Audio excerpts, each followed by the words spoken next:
Live. Welcome back to another Tuesday morning podcast. Holy cow, we have a lot to talk about today. We have a $300 billion OpenAI Oracle deal. We have an Elon Musk $1 trillion pay package. We have Apple's huge iPhone launch. Is it a flop or is it a massive win? We'll talk about that. And we're also going to talk about Amazon's dominance with robotics and seeing how far out we really are from AGI and robotics.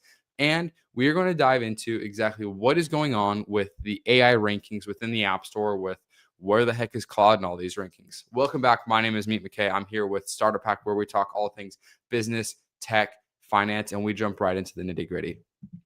All right. So Claude's missing from the iOS App Store, right? So while ChatGPT reigns like with number one and Gemini has now climbed up the list, Claude is nowhere to be seen. So Claude's absence is a loud warning bell. It's like showing up to a hackathon without your ID. Good luck keeping up with the pack. This slide hints at the struggling hooking users because Claude is definitely starting to slip behind. And luckily, they have a pretty good grasp on most of the developers out there. But the big thing right now is that with their rise in costs and they're clamping down on token count, they're starting to lose a lot of developers too. A lot of developers are leaving Claude. Interesting. Is it just a pricing thing, or is it just that most of these other LLMs are being able to do what Claude did 6 months ago? So one of the biggest problems is this is part of the bubble burst that I've been talking about for a long time. When people thought I said bubble burst, they thought they meant that the tools would go away. No, what's happening is the expense is catching up with them, right? They can't keep doing this free lunch forever. And so it's kind of like how you and I, start the bag of chips starts getting smaller over time, right? So the price stays the same, but what you get in the bag of chips gets smaller. That's exactly what's going on here, right? Claude is trying to squeeze things out and trying to get the price out of everything. And they've clamped down on their restrictive holds for what they're, for what they're allowing you to use. And so when you go in and try to use Claude, and then after just a few minutes, you're like, oh, you hit your limit. And so that $20 a month isn't getting you as much as it was even just a couple months ago. Yeah. And we called that a few weeks ago when we got that email from Anthropic saying like, hey, we're going to limit this down. It was kind of, I think you're right. The music was starting to slow down a little bit. So the piece that we're referencing is this is from September 6th, and I'm sure we could replicate this, give or take a couple of slots here. But you have Chris Camillo saying Gemini and Perplexity showing life in overall iOS rankings. Anthropic's Claude nowhere to be seen. Better not lose their chokehold on AI coding. You had ChatGPT, Gemini, Perplexity, Grok, Copilot, 365 Copilot, and Copilot. What is the difference between 365 Copilot and Copilot? So it's just one is through Microsoft and one is just a straight up tool by itself. And it's kind of like using Grok through X and just using Grok straight up. So I see. Okay. So somebody commented on this tweet and said Grok is still far and away number one in coding. Where's this data coming from? What I think, I don't know where he's getting his data. So here's what Chris Camillo says. He says the data you're sharing just reflects a free trial usage pop.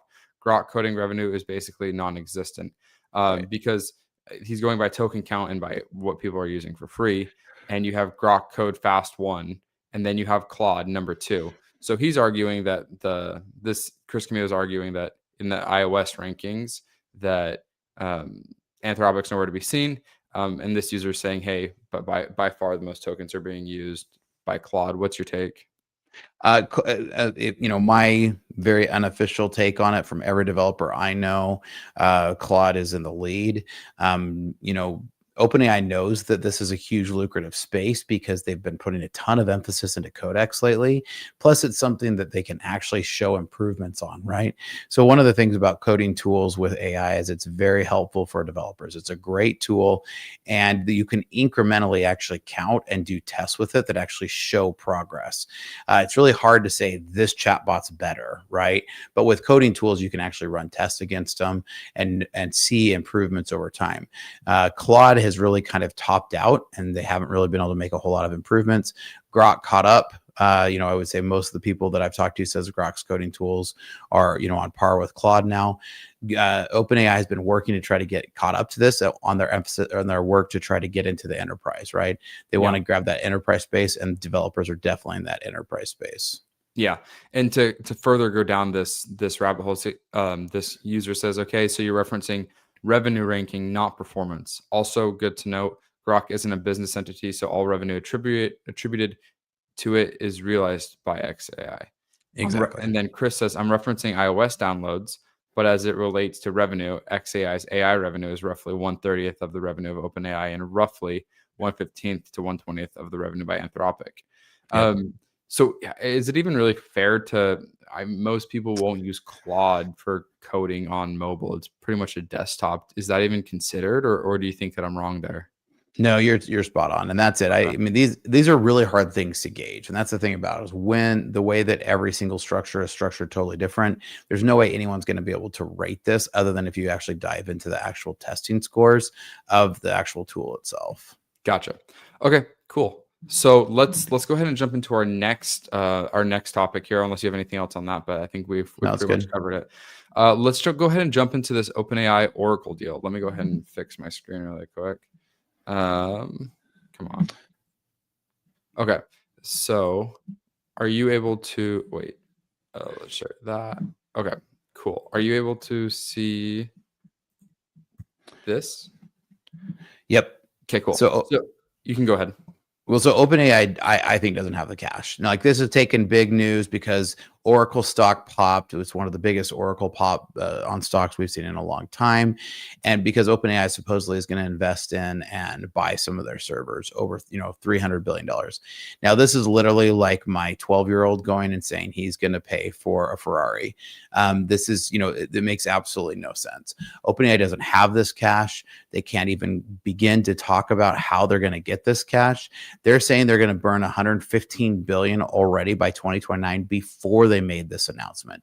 So no company in history has ever talked about this type of burn rate. And the thing about it is, as we've already talked about today already and been talking about for weeks, the music's stopping. It is definitely slowing down. The bubble burst isn't going to be as dramatic as we saw with the dot-com bubble burst, but it is clearly bursting. And even Sam himself said that. Yeah, totally. So this deal is massive, and obviously it sent Oracle soaring more than I've seen. I've never seen a company move 30 to 40% like that in a day. It was pretty crazy in terms of that large of market cap. So you're arguing that through 2020, because the deal is starting in 2027, so 5 years, that OpenAI is going to have difficulty paying that on top of their current cash burn. 300 billion divided by 5, 60 billion a year for Oracle AI. For Oracle's data centers, right? That's the argument here. I mean, OpenAI only is making about 10 to 15 billion a year right now. Like that's a I thought they total. were closer to 100. Maybe they might be, but even still, so you're saying they're gonna put over half of their gross revenue into this deal? Yeah, no, it's definitely a sign that it is a little odd, and I The feel like we have more questions than answers. the math isn't mathing to me. Yeah. And if anything, I would think this would hurt Oracle in the long run to have even agreed to it, knowing that it's like my analogy that I gave my 12-year-old trying to say they're going to go buy a Ferrari, right? The chance that they're going to make the payments is pretty much next to zero. Yeah. So in August, Sam Altman said that IPO is not a priority, suggesting there's a very good chance that OpenAI continues to fund its runway through a private scene. But then the Sherwood article is arguing that it's already at a $500 billion valuation. How much higher can they push it to raise this money? So yeah, it's definitely concerning. And kind of on this topic of concerning AI spend, you have NVIDIA and CoreWeave. Are you familiar with CoreWeave at all? I'm not. Okay. So NVIDIA and CoreWeave have this deal that was announced yesterday that is a sign. NVIDIA has always just been this company that doesn't take on any debt in terms of debt that they can't pay off. They get paid immediately, and NVIDIA has been the biggest winner in all of this. However, yesterday it was announced that CoreWeave disclosed a $6.3 billion order with NVIDIA through 2032. Now, $6.3 billion for NVIDIA isn't a lot, but what it's showing is that it's starting to slow. The AI demand is starting to slow down because now NVIDIA is backing the demand of CoreWeave. Now, if you're hearing the CEOs on all of these earnings calls saying, oh, demand is still strong. Well, if demand is so strong, why is NVIDIA having to go back in to back CoreWeave? So that was just something that I thought was interesting. It's a sign that Things are starting to slow down a little bit, and I think we're gonna see some of these AI valuations slow down significantly. Well, and I agree with that. And so I was actually trying to look to see if I could find even what OpenAI's revenue was, and I can't even really find it, which is even in of itself kind of a scary thing. But to say that they're going to invest $300 billion into anything over the coming years is totally just hopeful. And I mean, the music is definitely starting to slow. I've seen it. I've seen it even in interest in the channel as we've started to see that AI discussions seem to be bringing less audience. And so it's interesting to see that we're definitely seeing a cooling in the AI discussions. Yeah. No, but the technology is not going away. I mean, people are using it more efficiently, and I think that people will become more efficient with it, or people will become too reliant on it. And we've talked about that many times.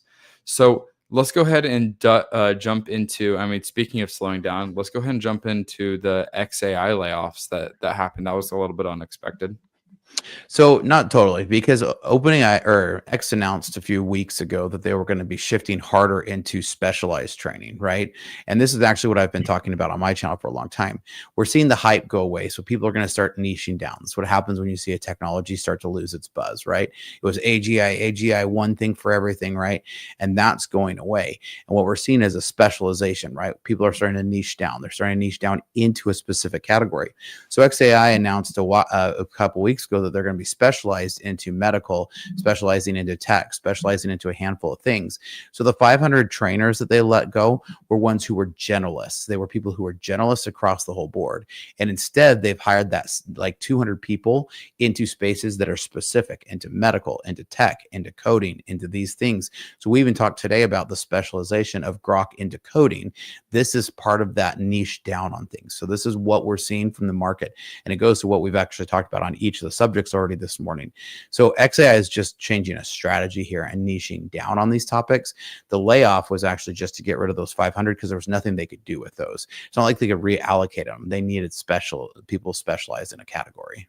Yeah. So according to this article on TechCrunch, um, they this was part of the team that works to label and prepare data used to train XAI's chatbot Grok. So is it is the data labeling just getting good enough on its own, or is this just becoming something that's like, hey, this is already an encyclopedia, like we can't train it much more? Is that kind of what, like, we've hit kind of like No, chatbot no, training max? generalists. These were generalists, right? So they were the generous labelings. They need people who can specialize, and that's the difference. Is they need people who niche down into a specific category. So give me a So specific example. So a specific example is if a chat comes through and they're trying to look and they're trying to evaluate it, they want somebody who's like a PhD in language theory, or they want somebody who is a trained medical doctor, right? Who can then go in and say, oh yeah, that is correct on these different categories, versus just an average Joe who's off the street and be like, hey, yeah, this is just me because I'm a human, right? Got it. So they're It's moving away shifting from from what color is generalized the to sky? The sky is blue, to what do I do on this surgery? You take this ligament type of deal. exactly. And so Okay. they announced 2 weeks ago that they were specializing down, they're niching down. And this is what we've been talking about here on these podcasts for a few weeks. So as always, make sure you like and subscribe. But this is this specialized down, and it's exactly the point. We're seeing people niche down. They're trying to go after corporate, they're trying to go after specialized use cases. Yeah, and I mean that's exactly. I mean that's what it's confirming, is that XAI is declaring that the company will immediately surge our specialist AI tutor team by 10x. Exactly. We are hiring across domains like STEM, finance, medicine, safety, and many more. So Exactly. That's it. it's And so the headline is layoff, layoff, layoff. No, it's actually a shift in approach, right? And Musk is talking about this, where he wants a rocket scientist to be able to talk about rockets, not just somebody who can look up and go, "Yep, the rocket launched."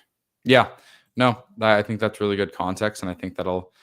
I mean, it's super easy to, and when we're talking about like in today's day and age, the job market, it's easy to get those clicks. So hey, that was really good context.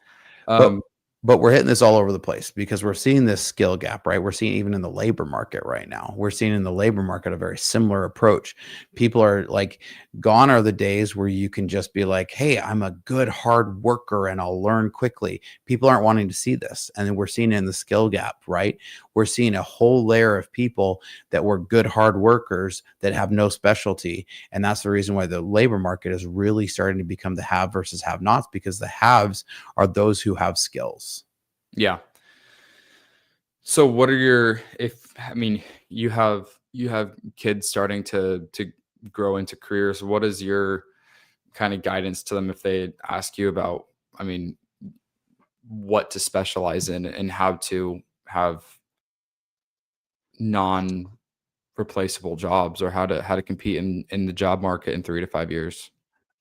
Just specialize, get down deep, niche into something, and it doesn't even have to be a skill. People are like, "Oh, well, I'll go take a course." No, just start learning something. Get Yeah. really good at something, and as you get good at that thing, just really double down on it and get good, because that's what we're going to see really quickly. Is with AI out there now and that cat out of the bag, everybody has generalized knowledge now. The encyclopedia of knowledge is at our fingertips more than ever before. And so that's not going to differentiate you, right? Being kind of good at everything isn't going to specialize you, or isn't going to stand you above the rest. You've got to be really good at something. Yeah, I totally think you're right. And I think for me in my career, AI and LLMs make me faster at what I do. Instead of having to add up a whole bunch of numbers that are I can talk to ChatGPT and it's faster. I'm more efficient. But I think that somebody that may have a bone to pick with us is actually, let me pull it up, is the Coinbase CEO. And I know that you think that this is an interesting topic. So right after our podcast last week, Brian Armstrong, you should be able to see this now. Brian Armstrong said, 40% of our daily code written at Coinbase is AI generated. I want to get it to over 50% by October. Obviously, it needs to be reviewed and understood, and not all areas of the business can be AI generated code, but we should be using it responsibly as much as we can. So first off, I want you to tackle those percentages, and then I want you to tackle the principle of what he's saying. So Google and Microsoft are both saying 10 to 15%. So are these guys really saying that they're 4 to 5 times better engineers than Microsoft and Google? That's my first point. This is clearly a whole bunch of hype noise. And even some of his own engineers actually came out after this post and said, yeah, those are our test and framework code. Those are not the actual code going into what you see in controlling the crypto market. If that were true, that'd be terrifying, right? Yeah. They can swing so much of the market so quickly that if that was truly run on AI, that would literally be like Terminator type status, right? Like that would be terrifying to see the machines controlling that much wealth. Yeah, and there was it's kind of, I was reading some of the comments, and there in May this year, they had this massive Coinbase hack where 70,000 users' information was leaked. So it's like, I don't know if this is something we should be bragging about right after you had like in crypto, like they pride themselves on confidentiality. And I know a lot of people that were like, bro, like I was trying to like remain anonymous and confidential, and now all my stuff is apparently leaked. Yep. So what's the security risk of something like this as these companies get more and more into AI written code? What's the security risk? The security exposure is huge. I mean, CISO, like CISO after CISO after CISO, the chief security officers are just trying to lock down AI literally as fast as they can. It's just this massive security breach and that's one of the biggest problems actually with AI coding tools at this point.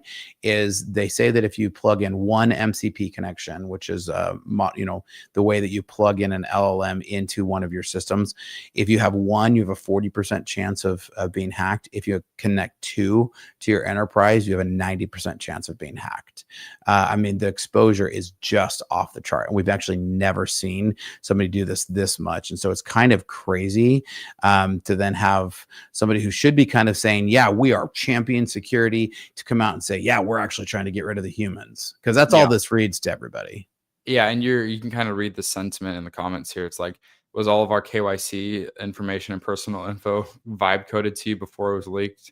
So And people are just pretty upset like this about this. So, And the funny thing is most executive figure that sending this message out about like, because Microsoft and Google both kind of figured out pretty earlier this year, like, whoa, like, when Sundar Pichai came out, it was like, hey, look, we're like 10%.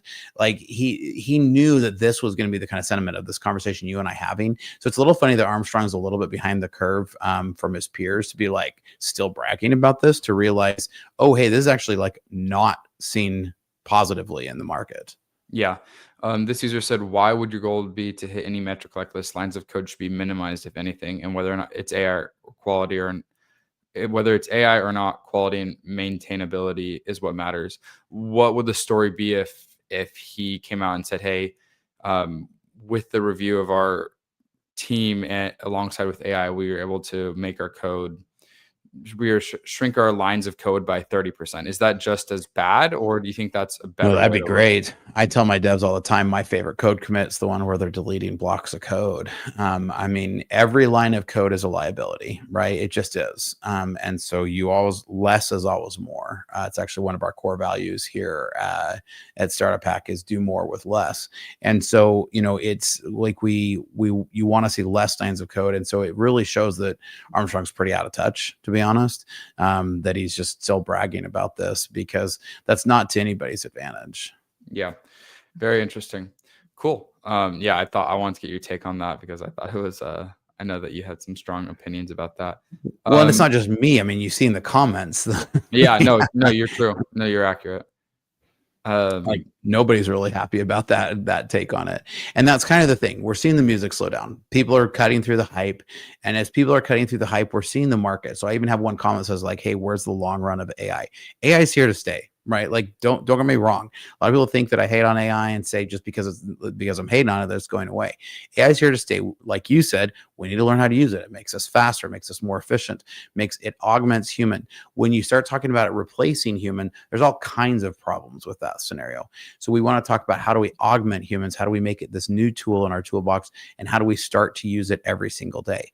And that in responsible and intelligent ways. To say it's going to automatically replace humans is nobody's interested in that at this point. Yep. Except for the PE firms. Yeah. And to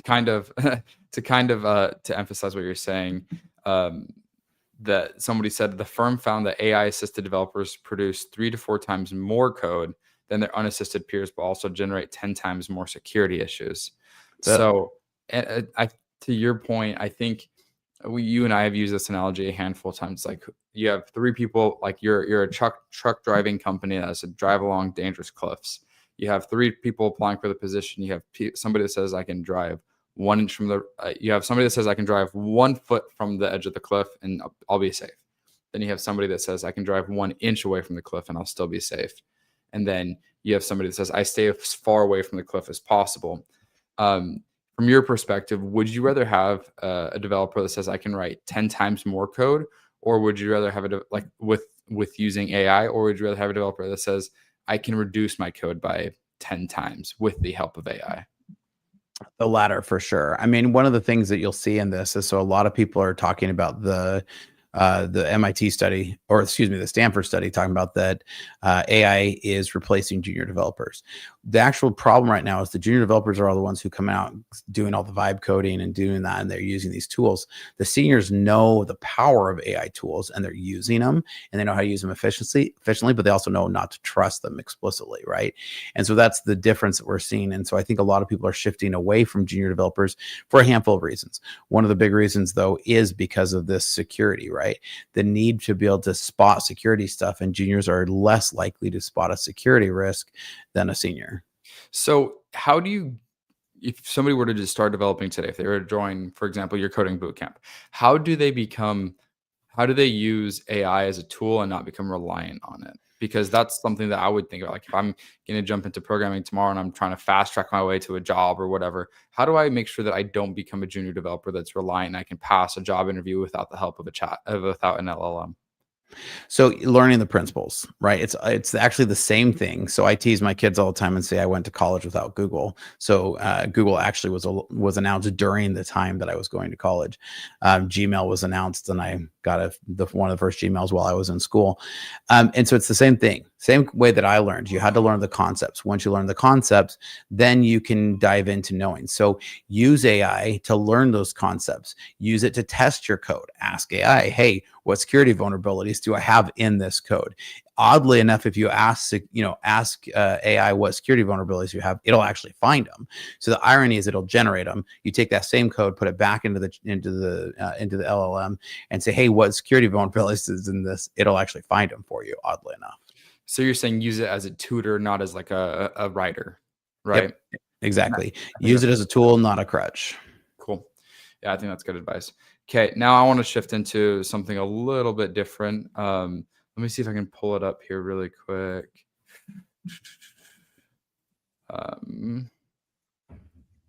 Okay, I want to talk about this because you've made fun of this for a while, and I finally found a post that I felt like that kind of put what your feelings are into words. So it says, "Be Zuck in 2021. Facebook sounds evil. Let's rebrand to Meta. Announce the metaverse. Everyone must live in legless VR. Burn $45 billion faster than Tesla in a junkyard. Horizon World's graphics look like Wii Sports rejected beta. Users get digitally groped for 60 seconds into their first login, which was a huge problem. Mandatory 4-foot grope bubble becomes top feature. Quest headsets sell 20 million, collect dust in 19 million. This is what I saw with my Vision Pro. Reality Labs loses 17 billion in 1 year. Employees play musical org charts. Promote Instagram latte expert to lead VR physics. What could go wrong? Shareholders scream, please stop. Luck lose Zuck. Losses will increase meaningfully. Even the scam bots left AI, crypto, Twitter. 2025, pivot to AI. Call it Metaverse 2. Ask for $100 billion. The only immersive world we bit was a burning money pit. At least the memes are in 4K.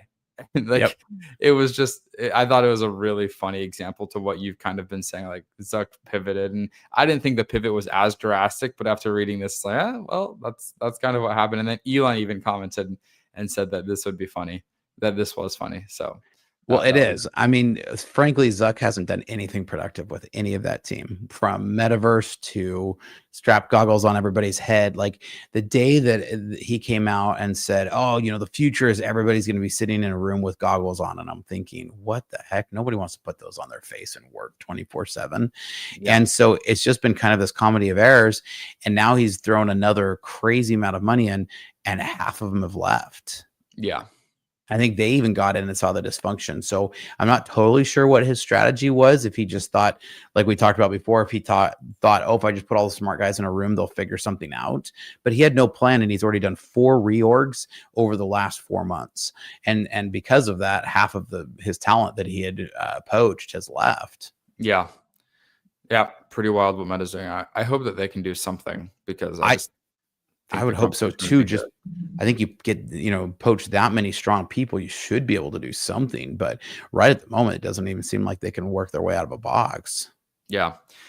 We don't have too much more time here. I just want to get I have a clip here that's like 1 minute and 37 seconds, and I want to get your reaction to it. This is more based on what's going to happen in the future. And I want to see your thoughts on, this is an AGI kind of robotics topic. But let me go ahead and pull this up really quick. Intelligence is where things could get really nutty. And we're already starting, and that's where like the doomsday scenarios, Terminator ones kind of come out of that group. So what happens if, all drivers go away? Well, every self-driving car is 4 full-time jobs, and every humanoid robot in a factory is 5 jobs, maybe 6. Because those jobs you can work for maybe 7 hours as a just physical limitation. As humans, we're driving, you can work a 12-hour shift. And those are going to be here, folks. And before 2030, you're going to see Amazon, which has massively invested in this, replace all factory workers and all drivers. The idea that when you order something from Amazon, a human would touch it at any point in that supply chain is insane. It will be 100%, robotic, which means all of those workers are going away. Every Amazon worker, all those jobs, UPS gone, FedEx gone. All of those are going to be gone, and those companies will be more profitable. And when you order something, it's going to come faster and cheaper and better. And your Uber will be half as much. But somebody needs to retrain these people. And that's actually a very valid fear that technologists will tell somebody like you, don't worry about it. There'll just be more jobs created. Yeah. The question is, what happens to those people who get caught in the gap, right? And when we had this happen in the Industrial Revolution, that happened over 40 years, 50 years. And, the agricultural revolution, again, that was multi-decades. This one will happen in a decade. And so it'll be very different. And yeah, you should. So he says that it'll happen within a decade. So that puts us, 2035? Is that, I mean, I know that we're not robotics experts, but robotics experts, but I know you've seen the tech cycle a few times now. Do you think we're a decade away, or do you think we're a lot further than that? So, I mean, the latest factories that Amazon's been building have already been built with robotics in them, right? That the robotics angle for Amazon isn't new. They've been building their factories this way for a while. And as they've been building this, you have Elon Musk up here.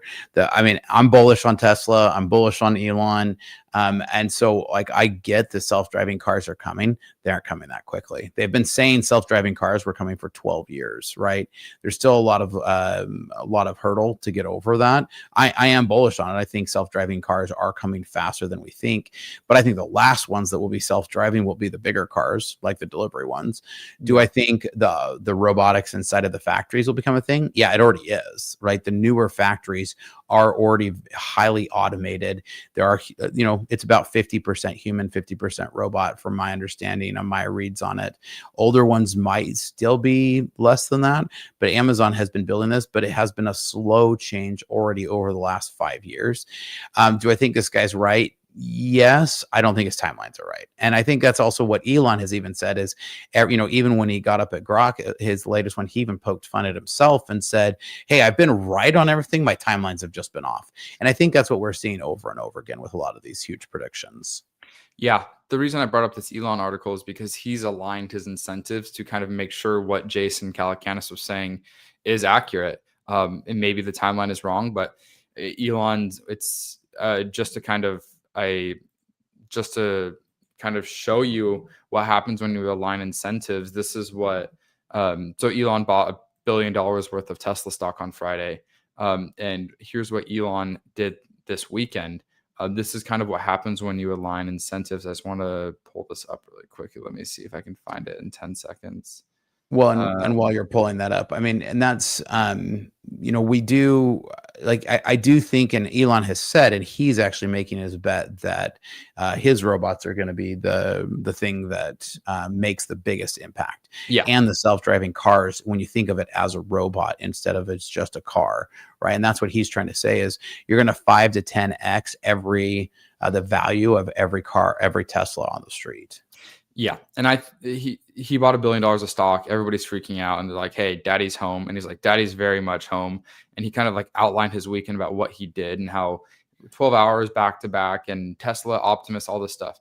I very bullish on it. I think 80% is going to come true. I've said this with FSD for a while. The first mile and the last mile are the hardest for FSD.